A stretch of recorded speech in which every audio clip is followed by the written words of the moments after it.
Are you better off than you were 4 years ago?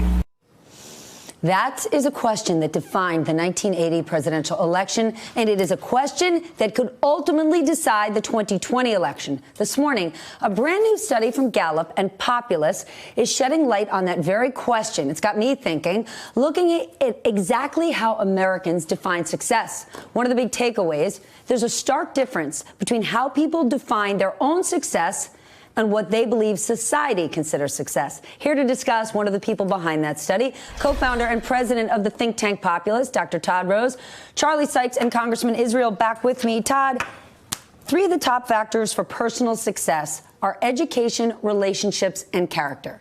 But those same people believe society defines success by fame and status.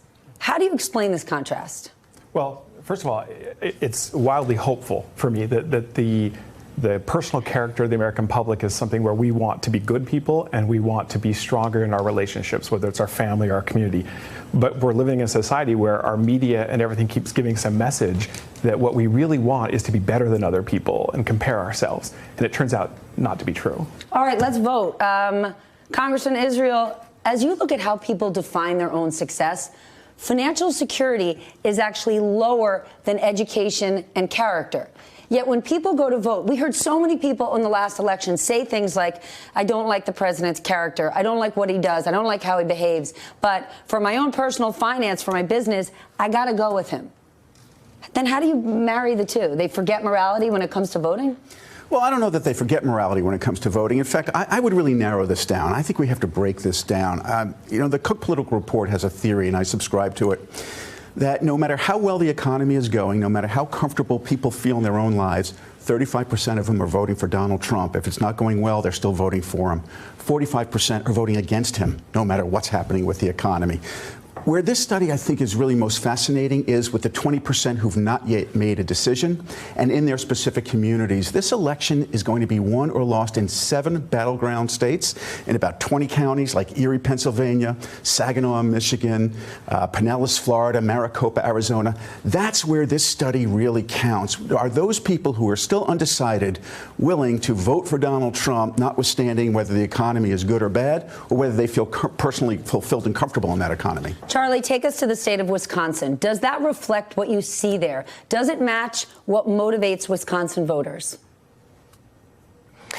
Yeah, I do think that it does match. I mean, we used to say, it was the economy, stupid. I think it's much more complicated these days. I do think that there is a cultural transition where people are asking, is this all there is? And I think that there is more of an emphasis on community, on purpose, on character that I think does cut against some of this Trumpian logic. But of course, look, the economy is always going to be important. What I think is lacking right now, though, is, the problem that I think Donald Trump is that even though, my 401k is much richer than it was 4 years ago, the fact is there's more uncertainty, there's more insecurity, there's more anxiety. And I do think that those are things that weigh on voters, not just in Wisconsin, but all around the country. But take me to that Wisconsin voter who might not have a great 401k or an investment portfolio. They voted for the president because the economy had left them out. When you see manufacturing jobs shrink, when you see basically a similar economy to we had during the Obama administration, with maybe some negative aspects because of the trade war, how are those people feeling? Well, it's not just manufacturing jobs that are shrinking. Also, the agricultural sector is really suffering. We have had a record number of family farms that have closed their doors here in Wisconsin. That's an issue.